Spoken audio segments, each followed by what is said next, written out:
خداوند کے پاک اور زندگی بخش کلام مقدس میں سے پیدائش کی کتاب اور اس کا تعارف۔ لفظ پیدائش کا مطلب ہے خلقت، عالم وجود میں آنا، تکوین، پیدا ہونا، آغاز۔ یہ کتاب کائنات کی تخلیق کے بارے میں، بنی نوع انسان کے وجود میں آنے کے بارے میں، دنیا میں گناہ اور دکھوں کے آغاز کے بارے میں بیان کرتی ہے اور بتاتی ہے کہ خدا لوگوں سے کیسے معاملہ کرتا ہے۔ پیدائش کی کتاب کو دو بڑے حصوں میں تقسیم کیا جا سکتا ہے۔ اس کا پہلا حصہ پہلے باب سے 11ویں باب تک دنیا کی تخلیق اور نسل انسانی کی ابتدائی اور قدیم تاریخ۔ اس میں آدم اور حوا، قائن اور حابل، نوح اور طوفان اور بابل کے برج کے حالات و واقعات شامل ہیں۔ دوسرا حصہ 12ویں باب سے 50ویں باب تک اسرائیلیوں کے پہلے آباء و اجداد کی تاریخ۔ سب سے پہلے ابراہیم ہے جو خدا پر اپنے ایمان اور فرما برداری کے لیے نامور تھا۔ اس کے بعد اس کے بیٹے اسحاق اور پوتے یعقوب جو اسرائیل بھی کہلاتا تھا، اور اس کے 12 بیٹوں کے حالات زندگی ہیں۔ یہ 12 اسرائیل کے 12 قبیلوں کے بانی تھے۔ ان میں سے ایک بیٹے یوسف پر خاص توجہ دی گئی ہے اور ان واقعات کا خصوصی اور تفصیلی بیان ہے جو یعقوب اور اس کے باقی بیٹوں کو اپنے خاندانوں سمیت مصر میں لانے اور رہائش پذیر ہونے کا باعث ہوئے۔ اگرچہ یہ کتاب لوگوں کے حالات و واقعات بتاتی ہے، لیکن سب سے پہلے یہ روداد ہے اس سب کچھ کی جو خدا نے کیا۔ یہ شروع ہوتی ہے اس اثباتی بیان سے کہ خدا نے کائنات کو تخلیق کیا، اور ختم ہوتی ہے اس وعدہ پر کہ خدا اپنے لوگوں سے تعلق قائم رکھے گا اور ان کی فکر کرتا رہے گا۔ کتاب کے شروع سے آخر تک بڑا اور مقدم کردار خدا ہے۔ جو بدی کرتے ہیں وہ ان کی عدالت کرتا ہے اور انہیں سزا دیتا ہے، اپنے لوگوں کی رہنمائی اور مدد کرتا اور ان کی تاریخ کی تشکیل کرتا ہے۔ یہ قدیم کتاب لوگوں کے ایمان کی کہانی کو قلم بند کرنے اور اس ایمان کو زندہ رکھنے میں مدد دینے کے لیے لکھی گئی۔ مضامین کا خاکہ: کائنات اور بنی نوع انسان کی تخلیق، گناہ اور دکھوں کا آغاز، آدم سے نوح تک، نوح اور طوفان، بابل کا برج، سم سے ابرام تک، بزرگان قوم، ابراہیم، اسحاق، یعقوب، یسوع کی نسل، یوسف اور اس کے بھائی، بنی اسرائیل مصر میں۔ خداوند کے پاک اور زندگی بخش کلام مقدس میں سے پیدائش کی کتاب، اس کا 46واں، 47واں اور 48واں باب۔ اور اسرائیل اپنا سب کچھ لے کر چلا اور بیرسبا میں آ کر اپنے باپ اسحاق کے خدا کے لیے قربانیاں گزرانی۔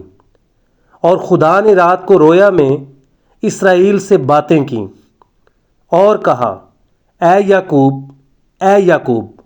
اس نے جواب دیا، میں حاضر ہوں۔ اس نے کہا، میں خدا تیرے باپ کا خدا ہوں۔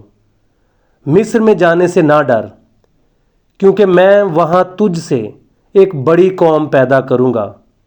میں تیرے ساتھ مصر کو جاؤں گا اور پھر تجھے ضرور لوٹا بھی لاؤں گا، اور یوسف اپنا ہاتھ تیری آنکھوں پر لگائے گا۔ تب یعقوب بیرسبا سے روانہ ہوا، اور اسرائیل کے بیٹے اپنے باپ یعقوب کو اور اپنے بال بچوں اور اپنی بیویوں کو ان گاڑیوں پر لے گئے جو فرعون نے ان کے لانے کو بھیجی تھیں، اور وہ اپنے چوپایوں اور سارے مال و اسباب کو جو انہوں نے ملک کنعان میں جمع کیا تھا لے کر مصر میں آئے، اور یعقوب کے ساتھ اس کی ساری اولاد تھی۔ وہ اپنے بیٹوں اور بیٹیوں اور پوتوں اور پوتیوں غرض اپنی کل نسل کو اپنے ساتھ مصر میں لے آیا۔ اور یعقوب کے ساتھ جو اسرائیلی یعنی اس کے بیٹے وغیرہ مصر میں آئے، ان کے نام یہ ہیں: روبن یعقوب کا پہلوٹا، اور بنی روبن یہ ہیں ہنوک اور فلو اور حسرون اور کرمی۔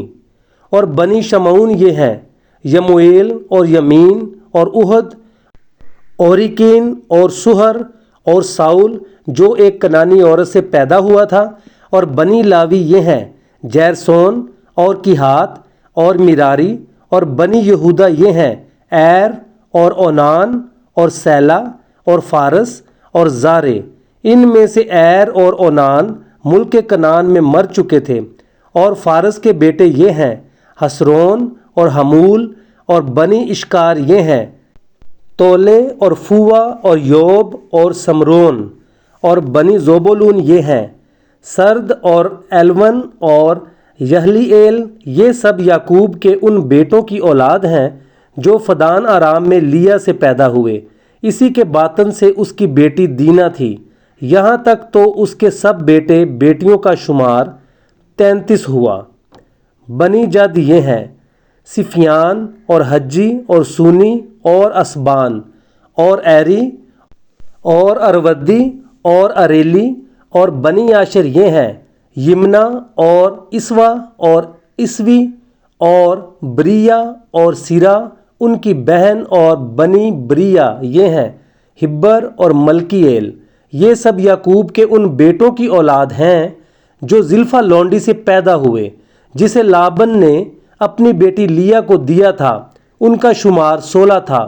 اور یعقوب کے بیٹے یوسف اور بنیامین راخل سے پیدا ہوئے تھے، اور یوسف سے ملک مصر میں اون کے پجاری فوتی فری کی بیٹی آسینات کے منسی اور افرائیم پیدا ہوئے۔ اور بنی بنیامین یہ ہیں بالے اور بکر اور اشبیل اور جیرا اور نمان اخی اور روس مفیم اور حفیم اور ارد۔ یہ سب یعقوب کے ان بیٹوں کی اولاد ہیں جو راخل سے پیدا ہوئے، یہ سب شمار میں 14 تھے۔ اور دان کے بیٹے کا نام حشیم تھا۔ اور بنی نفتالی یہ ہیں یحسییل اور جونی اور یسر اور سلیم۔ یہ سب یعقوب کے ان بیٹوں کی اولاد ہیں جو بلہا لونڈی سے پیدا ہوئے، جسے لابن نے اپنی بیٹی راخل کو دیا تھا۔ ان کا شمار 7 تھا۔ یعقوب کے صلب سے جو لوگ پیدا ہوئے اور اس کے ساتھ مصر میں آئے، وہ اس کی بہوؤں کو چھوڑ کر شمار میں 66 تھے۔ اور یوسف کے 2 بیٹے تھے جو مصر میں پیدا ہوئے۔ سو یعقوب کے گھرانے کے جو لوگ مصر میں آئے وہ سب مل کر 70 ہوئے۔ اور اس نے یہودا کو اپنے سے آگے یوسف کے پاس بھیجا تاکہ وہ اسے جشن کا راستہ دکھائے، اور وہ جشن کے علاقہ میں آئے۔ اور یوسف اپنا رتھ تیار کروا کے اپنے باپ اسرائیل کے استقبال کے لیے جشن کو گیا، اور اس کے پاس جا کر اس کے گلے سے لپٹ گیا، اور وہیں لپٹا ہوا دیر تک روتا رہا۔ تب اسرائیل نے یوسف سے کہا، اب چاہے میں مر جاؤں، کیونکہ تیرا منہ دیکھ چکا کہ تو ابھی جیتا ہے۔ اور یوسف نے اپنے بھائیوں سے اور اپنے باپ کے گھرانے سے کہا، میں ابھی جا کر فرعون کو خبر کر دوں گا، اور اس سے کہہ دوں گا کہ میرے بھائی اور میرے باپ کے گھرانے کے لوگ جو ملک کنعان میں تھے میرے پاس آ گئے ہیں، اور وہ چوپان ہیں کیونکہ برابر چوپایوں کو پالتے آئے ہیں، اور وہ اپنی بھیڑ بکریاں اور گائے بیل اور جو کچھ ان کا ہے سب لے آئے ہیں۔ پس جب فرعون تم کو بلا کر پوچھے کہ تمہارا پیشہ کیا ہے، تو تم یہ کہنا کہ تیرے خادم ہم بھی اور ہمارے باپ دادا بھی لڑکپن سے لے کر آج تک چوپائے پالتے آئے ہیں، تب تم جشن کے علاقہ میں رہ سکو گے، اس لیے کہ مصریوں کو چوپانوں سے نفرت ہے۔ تب یوسف نے آ کر فرعون کو خبر دی کہ میرا باپ اور میرے بھائی اور ان کی بھیڑ بکریاں اور گائے بیل اور ان کا سارا مال و متاع ملک کنعان سے آ گیا ہے، اور ابھی تو وہ سب جشن کے علاقہ میں ہیں۔ پھر اس نے اپنے بھائیوں میں سے 5 کو اپنے ساتھ لیا اور ان کو فرعون کے سامنے حاضر کیا، اور فرعون نے اس کے بھائیوں سے پوچھا، تمہارا پیشہ کیا ہے؟ انہوں نے فرعون سے کہا، تیرے خادم چوپان ہیں جیسے ہمارے باپ دادا تھے۔ پھر انہوں نے فرعون سے کہا کہ ہم اس ملک میں مسافرانہ طور پر رہنے آئے ہیں، کیونکہ ملک کنعان میں سخت کال ہونے کی وجہ سے وہاں تیرے خادموں کے چوپایوں کے لیے